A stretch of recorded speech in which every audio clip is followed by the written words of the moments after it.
Wellington Rugby TV, welcome back. I'm joined this afternoon by Shane Binney, who's the Commercial and Marketing Manager for Wellington Rugby. Welcome along. Yeah, thanks Bondi, thanks for having us. You filled the chair. Yeah, well, I was a bit lonely for a while. Yeah, mate, well, I'm not much. I'd run out of mates. There's not much of me here, mate, but I'm glad to come along and have a chat. Commercial and Marketing Manager. So people out there are going to go, what do you do? Yeah, well, they probably will have a lot of questions.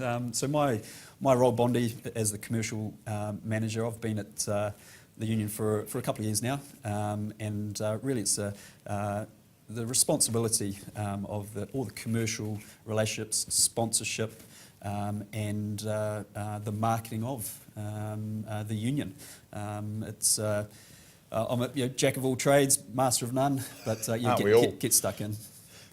Wellington Rugby only, or does the Hurricanes, does that come underneath you as well? It is the Wellington Rugby Union only. Okay. The Hurricanes are a commercial entity, a separate entity. So yeah, my remit is in the community game, so all the way from the juniors up to the seniors that we're seeing out on the field each Saturday now, and then obviously in the professional game in the Lions. So it keeps me busy. There's lots to think about, but it is actually really satisfying when you're talking to commercial partners who really want to be seen in that junior space and making a difference. It's not an easy world to be in. Sponsorship, sports sponsorship's it's sort of gone ebbed and flowed over the years. I mean, you're talking to an old Rothmans rep here and New Zealand breweries and things, so it's a tough gig. It's a tough gig. How do you keep them and how do you find new ones? Yeah, I'll be honest, it is a tough gig, and Wellington itself is a unique environment. We've got a heck of a lot of competition in the city. We're a large urban environment, so people do have choice of what they spend their hard-earned money on. So that's whether it's coming to our games or potentially going to a movie or a show here in the city. So quite unique compared to, let's say, one of the provinces where the biggest game or biggest thing in town is the rugby.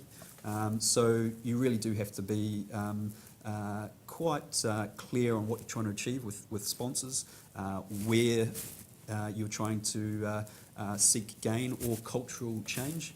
And we've seen some really good stories. So I will highlight the Burger King Positive Sideline Environment campaign.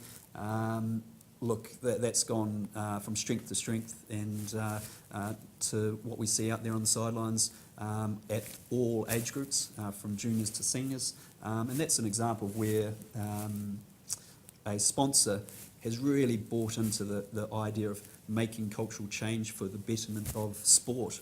And look, that's actually, that campaign's gone nationwide, so I'm really proud of that. Fantastic. Some other initiatives you've got. Talk to me about the House Build project. What's that? Yeah, it's another way to look at how we can raise money for junior rugby. So what we're doing, it's quite an interesting project. We've looked around, and I've looked around at all our sponsors, and a lot of them are in the trades. And that's probably common across all rugby and Saturday sports. But we've looked around, we've got Mitre 10, we've got Stonewood, and many other companies in the trade business. So what we're going to do is going to join forces, and we're building a house. That house is out at Wallaceville Estate. Yep. And so we've got some land, we've got the providers. This is the Wellington version of the block. Exactly, Righto. exactly. So Gotcha. Everyone at home in there, we're going to have updates as we go. We're going to be digging dirt in about a month's time. Okay. And watch this space. We'll have the players involved. It is literally the house that Wellington Rugby built. So at the end of it, we will auction it off. And not only will it be a house that a family can live in, but it'll have some added extras. We've got travel companies providing a holiday for the family. We're talking to other companies about furnishing the house. We've got all sorts of people adding in. So it's not just the house that the people, the lucky purchaser will walk away with. It'll also be some added extras that we'll have some fun with. So look, watch the space. It's coming. Fantastic. We're rolling into week 12 of the Swindale Shield and the club season, and now the juniors are underway and the women's comp's underway, and we're all sort of rolling through. We'll talk a little bit about that in a minute, but it's not too late if someone's sitting out there and they're thinking about getting involved with Wellington Rugby. There's still opportunities, I'm sure, that you can fit them into your family of sponsors. Oh, absolutely. Look, we have a wide range of capabilities to promote and promote your organisation. So, look, my phone number is and phone's always on. Never going to turn a sponsor away. Fantastic. You've come to Wellington Rugby 2 or 3 years ago. Where'd you come from? Where did you pop up from? Yeah, I started my rugby career, or rugby administrative career, in Singapore, of all places. My role in Singapore for the Singapore Rugby Union was the bid manager, and I was responsible for bringing the IRB Sevens back to Singapore. That was a 2.5-year bid project. Yep. Actually got to know Evan Lee very, very closely. He was at the time, Evan's obviously the CEO of the Hurricanes, but yep. at the time he was the general manager of IRB Sevens. I was successful in presenting Singapore's bid to host the Sevens, and they are in their third instalment. And last month, things went really well, and numbers are building and building. And it's actually quite nice to look back at that. It was actually a really cool. Special experience. Another Wellingtonian who has a fair bit to do with Singapore Rugby. He's not there now. He's headed back to Tonga, but Anoki Afiaki. Yeah, exactly. He was the director of rugby at the time when I was there, coaching on the field. So certainly got a lot of time for Anoki. You pulled the boots on yourself? Yeah. So long time. I mean, look, I'm not at no heavyweight, but threw myself around at the 80s grade for many a year. So shout out to the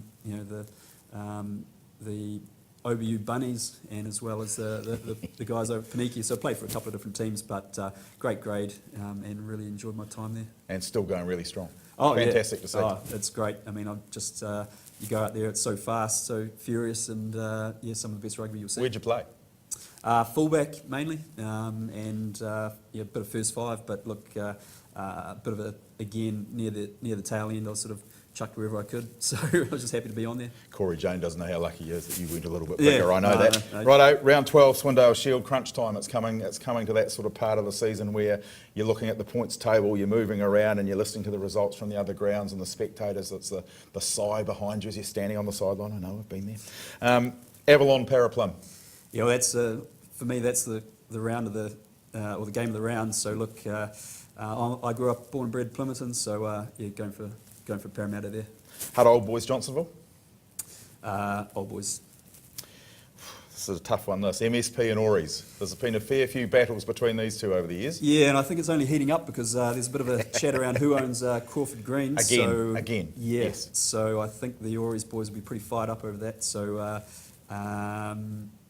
away to MSP could be a draw. Okay. Away to MSP. It's only about 2 k's away. Yeah. It's not far. You don't get jet lag. Round the roundabout. Mind you have to go around. Yeah, true. North's OBU. Yeah. Crucial. Yep. This could be crucial. Yeah.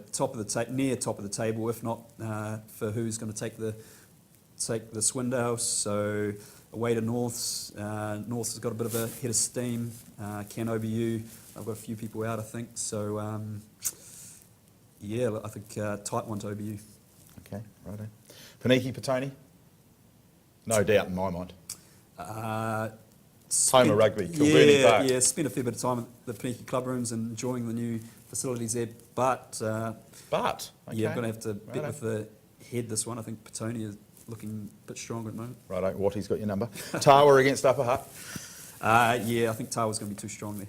And Wainui against the Axemen. Yeah, I think Wainui should take that one comfortably. Mate, great to catch up with you. A little bit of background about what we're doing. I'm looking forward, I have to say, to this house build project. It'll be fascinating to see how it goes. Hope it goes well. Yeah, one thing I should mention it is we have a charitable component to that.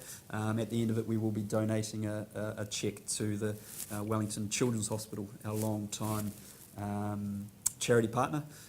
So Bill Day up at the hospital the chair of the foundation, will be part of this, and we look forward to a successful result. Fantastic. Shane Binney, Commercial and Marketing Manager for the Wellington Rugby Football Union. I'm Ross Bond, of course. Wellington Rugby TV, Swindale Shield heating up. We're coming to the crunch. Watch out. Watch this space.